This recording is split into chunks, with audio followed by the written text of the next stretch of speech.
This is such an important conversation because you can only perceive through perspective of self. And there's something important for you to understand about the power, the value, the importance of self-interest. Now think about it. We've been describing your inner being in your vortex where everything you've asked for is, where the vibrational essence, the seeds of it, the roots of it are. So when we talk about self-interest, we're talking about core, we're talking about source. The cooperative components are being gathered, and when you let yourself go to others who want you to go over there or over there or over there, they might call it selfish, and we would too, self-interests. So it's really good for you to follow your self-interests, and it's also really good for you to allow others to do the same.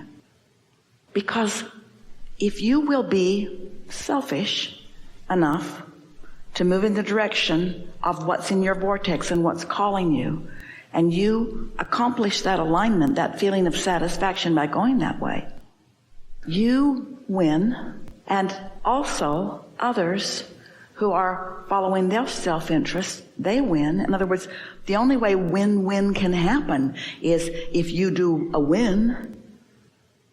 A lot of people, they're so opposed to self-interest that they don't let themselves win by aligning with their power and their passion and their current and their desires. So you can't have a win-win without a win. Self-interest is an important thing because think about what interest is. Interest, well, that's interesting. It's being called in the direction of something that you want. We'll take it further. Satisfaction comes from only one place, moving in the direction of what's in your vortex. And so, good basis for this discussion. We wanted to guide you just a little bit because there's a little bit of discomfort about following self-interest. Because humans teach you that you should be more giving. And we say you can't give what you don't got. If you're not selfish enough to align with this current and align with this momentum and align with this clarity and align with this abundance, you don't have anything to give anyone anyway. So it's an important thing to align with who you are. And do you know, in the same way that there's a win-win, there's a lose-lose. There's confusion about this because there's a lot of people who really want everybody to just do what they need them to do. Don't leave me. Don't leave me, don't leave me, don't leave me, don't leave me. But sometimes you don't find yourself until somebody leaves.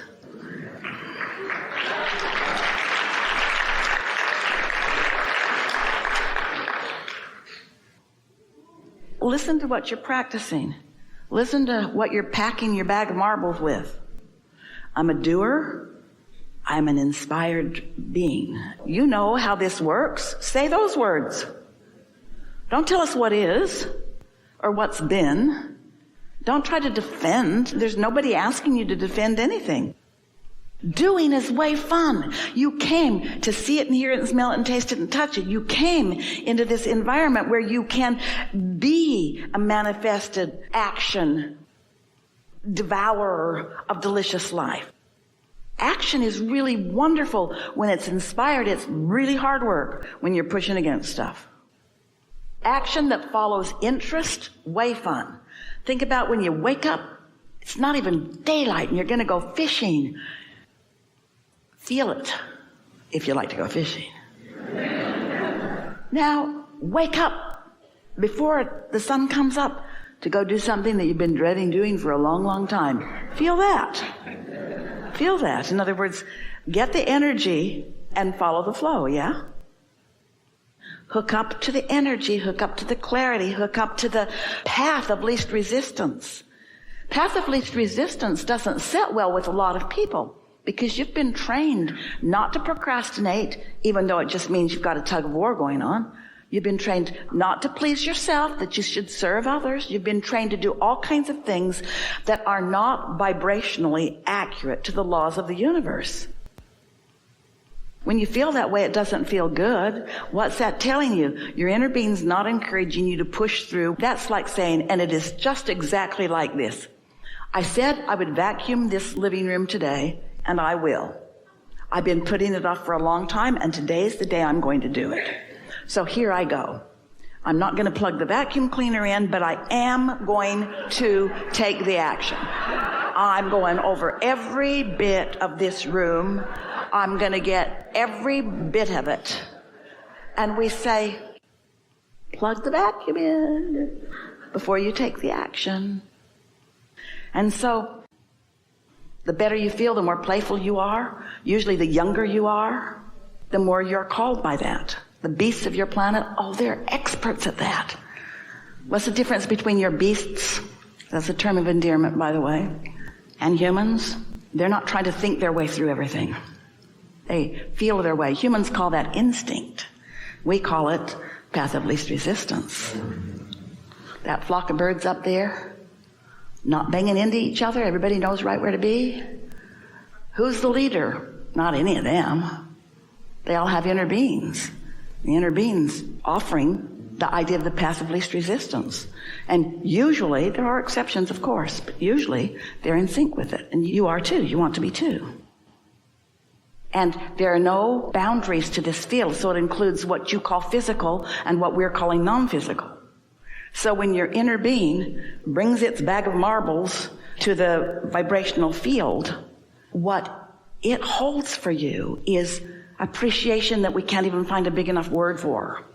And love, the words are so inadequate. And understanding and appreciation and expectation. And so that's what your inner being is.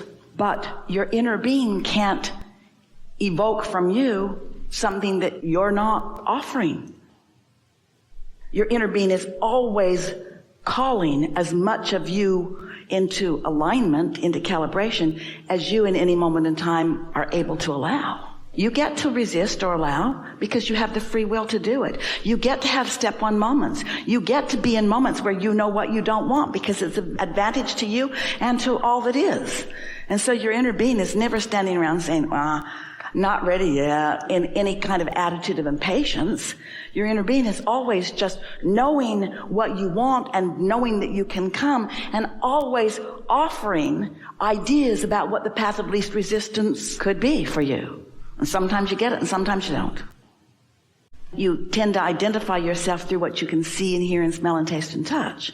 But your inner being is consciousness, and you are the see it, hear it, smell it, taste it, touch it part. Yes, yes. Yes. That's why when you make the decision, so your source energy, and then part of that consciousness comes into your body, splat. But the larger part of you remains non-physically focused, and that's what we call your inner being. The collective of that is what most people refer to as God, or whatever label they give to that all that isness. So as you're here in this physical body, your intent, what you meant to do, was to come, have some clarifying moments that made you important, perusing, sifting, sorting, deciding person that you are, made you define things that you want, knowing that that leading edge asking would cause the whole of you to go to a new place. And then your plan was to use the way you feel to know whether you're in alignment with the new place that you've gone or not. And so when you decide that you're going to go with the flow, for a long time, because there's so many humans who feel this way, we told a story almost every seminar where it's like you take your canoe and you go down to the river's edge and you point your canoe against the current. And then you paddle very, very diligently, very practiced, very determined, pulling against that current that's actually going because it's being called by source and your inner being. It's going to everything you want, but you won't let yourself do that because that's lazy. That's the path of least resistance. I'm going to prove my worthiness by doing it the way that others who have monuments in their name have done it.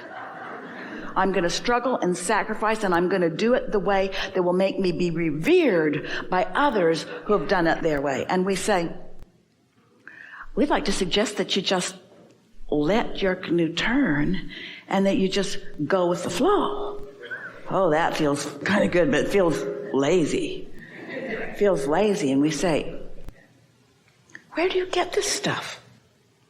Have you ever seen a sufferer? Have you ever seen it turn out good? Have you ever seen a complainer? Does their life just get better and better and better? Oh, you go, girl. You just keep complaining about everything. I can see how that's working out for you. Everybody loves a complainer. Just keep complaining. Keep pointing out how everything is unfair. Pronounce that injustice. Speak it, speak it, speak it, speak it. And we say, pay attention, connect the dots. Pay attention to how you're feeling and what's happening, and how you're feeling and what's happening, and how you're feeling and what's happening. Sometimes a feeling of procrastination is every cell of your body would like a little bit of a rest. Sometimes a feeling of procrastination is you're paddling against what you really want, and your inner being is never helping you paddle against something that you want. So you're really on your own. It's like, talk about out there on the bleeding edge. You're not allowing the momentum and the current of source to call you in the direction. We would redefine for ourselves, if we were standing in your physical shoes, we would give a new definition to procrastination. We'd say procrastination is the way I feel when I want something, but I'm turned in opposition to it, but I'm determined to go anyway. It's like there's nothing in myself that's helping me. Esther's sister has a really cute daughter that said to her mother one day, I just don't have any ready to start. I don't have any ready to start. And her wise mother didn't say, well, start anyway. If you don't have any ready to start, you don't have the vacuum plugged in. Don't waste your time. Don't spin your wheels. That's what makes people tired and negative and defeated. They're working against themselves and things aren't working out. And you can't tell when you look at other people. You really can't tell. You can read attitude and you can read body language, but you don't know for sure who's tuned in, tapped in, turned on. Because you don't know what they want. You don't know what their bag of marbles is. You don't know what's been going on with them. Don't try to figure it out from others. Just line up and feel it. Show yourself the difference between what it feels like when you're in alignment and what it feels like when you're not. And then notice the results of when you push through anyway. The pushing through anyway only gives you relief in this sense. When you stop hitting yourself over the head with a hammer, it does feel a little better. But there's way more relief downstream for you.